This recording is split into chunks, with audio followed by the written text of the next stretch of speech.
Going over to the political part podcast, you have Trump with an idea of a 50-year mortgage going viral on social media and getting ratioed and lambasted and made fun of because that is a terrible idea.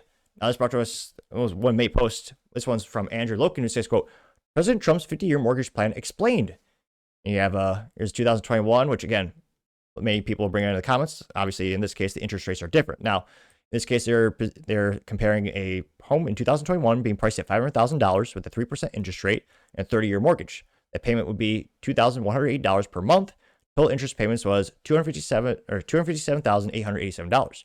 Now in 2025, that same $500,000 house has a 7% interest rate and $3,008, and it has a 50-year mortgage, $3,008 a month payment. Now total interest paid would be $1 million, well, $1,005,065. And yeah, again, they did change the interest rate. I did plug it into a calculator earlier today, and the interest would be, if there's both 7% interest rate, the difference would be about the $400,000 difference, just ballparking it. That's a big difference. That's, again, almost $500,000 in interest that you're paying.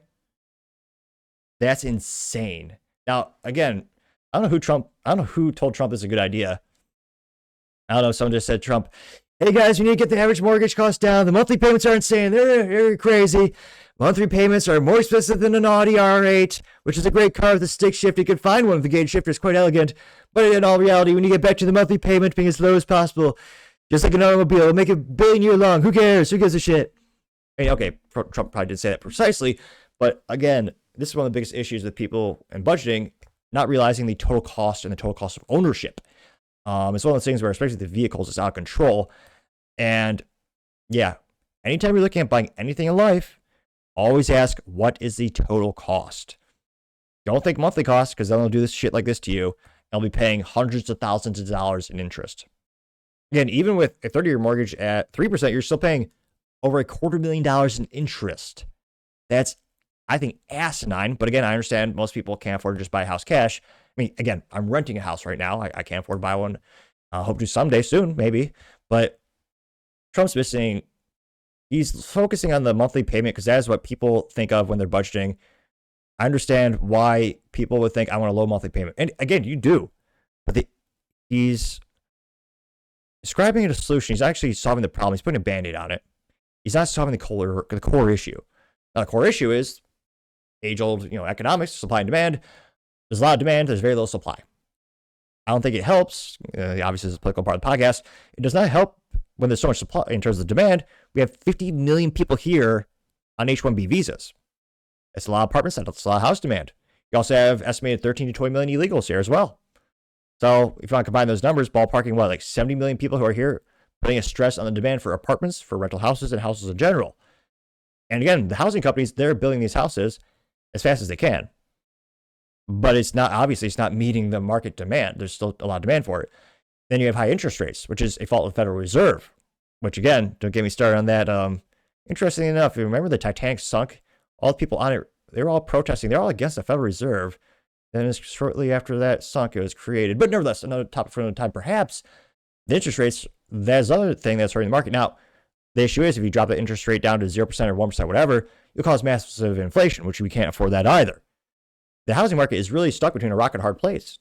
Now, again, houses, also, you look at historically, back in the house, your parents could buy, you probably bought their house for, a turnip and $15. I'm only partially exaggerating, but houses were cheaper back in the day. They're also smaller. So houses in the United States have got bigger, partially because there's a demand. A lot of people want more luxury. They want more stuff, more area of the house to store all their crap and stupid things like giant blockbuster signs. But in all seriousness, the actual square footage of a house has increased exponentially. I mean, I grew up in a Sears house, and there's actually at the time that was big.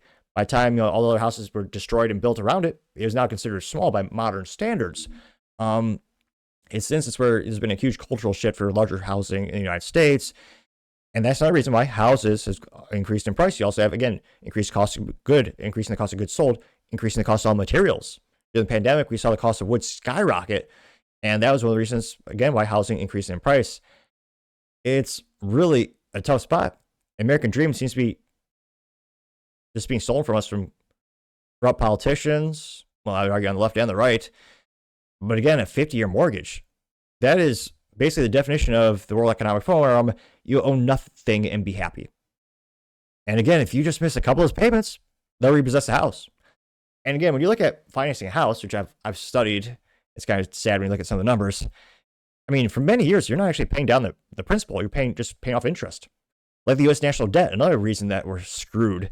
$38 trillion in debt because of the ineptitudes and or corruption of Democrats and Republicans. That's insane. And there's so much demand for all these houses, and yet the supply's not catching up, or it's getting there. But since who can afford $2,000, $3,000, $4,000 a month for a house, especially when your average American is buying a new vehicle? Those new vehicles, the new vehicle average cost in the United States is like, what is it, $51,000 now? They're financing those out to 72 months plus, destroying anyone's ability to make to create savings and generational wealth. You get a loan saver retirement. All those monthly payments just whittle away your ability to make a living and really build something. Like student loans, that's another way a lot of people are screwed. I mean, some of those are almost, I know some people I make a lot of jokes, kind of bombastic. I always joke that there's no bitch greater than Fannie Mae. She's evil. Again, some of those loans are 7%. There's some people who will never be able to pay off the student loans because the compound growth is just outpacing their ability to grow their wages. They'll never be able to pay it off. Also doesn't help that a lot of them are getting bullshit degrees like underwater lesbian basket weaving. I'm only partially exaggerating, but gender studies is a real degree that people pay money for that you'll never pay off in 99.99999% of the cases. The only other case being becoming a useless professor. Not all professors are useless, but many of them are. And again, I don't know why Trump thought this was a good idea. Everyone's making fun of this on social media. They're roasting him. I'm pretty sure Dave Ramsey had a heart attack. He had to go to the doctor. Like 50-year mortgage. The average person will never pay it off. Now, if you want to pay off your house, not financial advice. However, if you look at some of the data with standard 15 or 30-year mortgage, I think 30 years is the most standard one. If you just pay off, and again, it's really hard. I know not everyone can, depending on your profession. It may or may not be more conceivable. If you are able to pay off just one extra month per year, that is a huge effect on, again, you're paying less interest throughout the loan. I mean, that's one of the, I know it's really hard to make ends meet in a lot of cases these days. It's just one of those things where you look at the finances. If it is possible, and again, not financial advice, but you have extra money at the end of the year or sometime throughout the year, you just pay off one extra month per year. It has a huge positive impact on paying that house down. And again, I know not everyone can do that. There are certain industries and jobs where, again, sometimes like in sales, you have really good months, really bad months, and sometimes you're more good and bad some years, and you're able to do that. But the average person cannot afford to pay off, to do that very thing, to pay off one extra month per year. Again, I know it's very easier said than done. The average person can't do that. Over 50 years, again, even if it went down a little bit per month in some cases, in this case, again, it went up because of the interest rate. Also have increased the cost of housing too. It is really becoming less and less fathomable to own a house in the United States. It's sad. It's disgusting. And I could think of ways to make the situation better, but this is not the way to do it. This will trap people. Again, more often than not, I think the banks are just going to repossess the homes a lot. It won't be as bad as the 2008 financial crisis, which, yeah, crazy how no one actually was held accountable for that when the government told them, nevertheless. But it's an instance where this isn't going to help people long term. I think it's going to hurt people long term because they won't be able to pay it off. They'll be repossessed. And again, it's not solving the issue, which is, I would argue one of the issues is, look, the cost of the house is $500,000. Again, the cost of the housing has just gone up insane. Again, when I was a kid, back in my day, I mean, boomers, they got their houses for $20, $20 in was a wheel hoop they used to have in the outer barrels that you use a stick and you roll down the street. That's a very dated reference, I know. What would be a more apt one? A hula hoop? Probably, maybe. But it's an instance where I think the biggest issue is just the cost of the home. If the homes were, again, if that was a $250,000 house, which, again, that same house, again, depends where you are. Beverly Hills, California, it's going to be more expensive, of course, than, Des Moines, Iowa. As much as I kind of like Des Moines, Iowa, I'm a little biased. I grew up in the Midwest. Go Hawks. But it's an instance where one of the biggest issues is that cost of the house and that interest rate. Now, historically speaking, that actually is not terrible. There have been times in the United States where interest rate for houses is like 14%. And after the 2008-2009 financial crisis, And when the Federal Reserve, again, they pumped out more money than they knew they just printed money. There's some people that had zero. There are people with 0 to 1 and 2% interest rates on their houses, which is why also they'll never leave or move or sell. Because if they do, they'd have to pay 7% interest rate. And it's heartbreaking to look at the mortgage calculators and go, okay, this is the price of the house. What would my price per month be if I were to buy this house? Well, dreaming a couple years ago, and it's a 1% interest rate compared to 7%. It's, oh dear God, it's heartbreaking, folks. And it is just ridiculous. But again, if they drop that interest rate, go down to 0.1%, all of a sudden, massive hyperinflation. Also, other countries are kind of dictating it because they buy our bonds. There's a lot of variables that are not working in our favor. And I really think Trump would never do it, I don't think. But again, deportations in terms of decreasing demand will have I don't think it's possible to move that many people in a short amount of time, just logistics. Unless you use the entire military and a lot of support. And I don't think Trump wants bad press. He would never do it to that extent. But again, if you were to decrease the U.S. population by 50 to 70 million, that would dramatically decrease the demand. Now, again, economic effects. Those people are also then not buying products and services from businesses. And again, those companies go to Costco, especially see a lot of folks there, not from the United States, historically speaking. Then those sales would go down. The stocks of those companies would go down. There would be a ripple effect. Some folks in economics, they might argue, they would argue that maybe it's worse than it would do more harm than good. But again, just extending the loan out, and we saw this, historically speaking, there also is concerning. There's a lot of automotive loan defaults lately.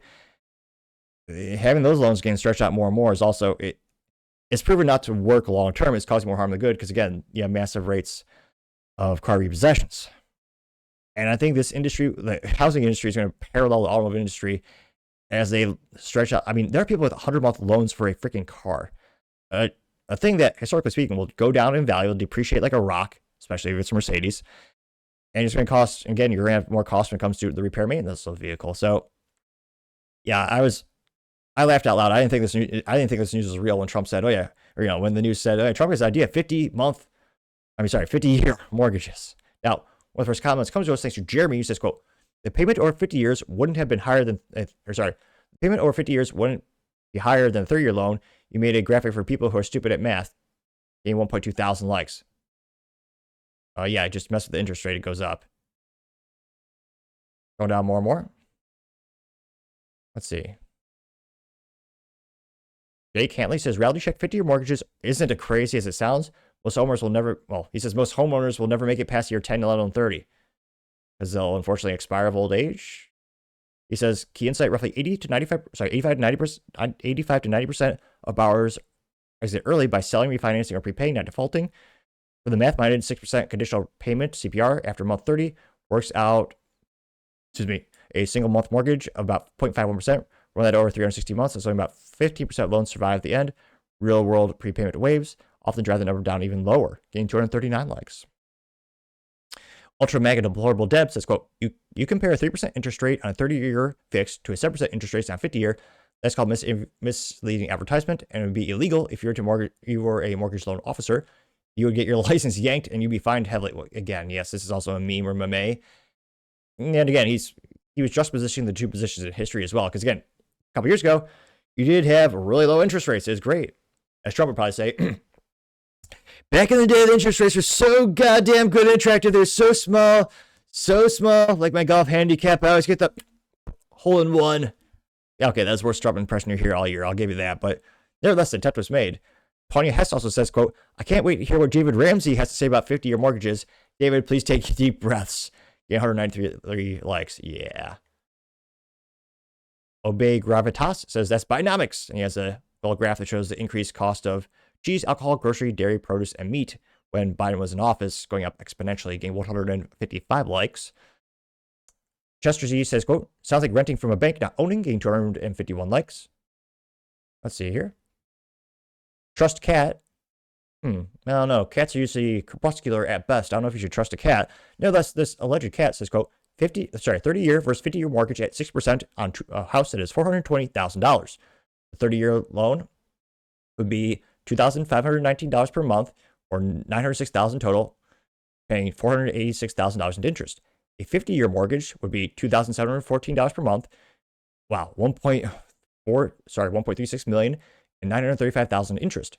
You quote unquote save $244 per month. Again, it was $2,519 versus $2,274. But the bank ends up with $500,000 richer. They say banks don't sell homes, they sell time. Stretch it, gain 560 likes. Let's see here. Someone else also did adjustments saying, it would take 260 months. Yeah. These also assume 10% down payment. Someone else says, average person stays in the house 11.8 years. Trying to see if anyone's, mostly everyone's agreeing this is a terrible idea. Someone's just doing a lot of summaries from Grok. Doc says, what's a Pawn Stars parody, or Meme, can't speak today. Says, quote, Americans fix some money and make things affordable again.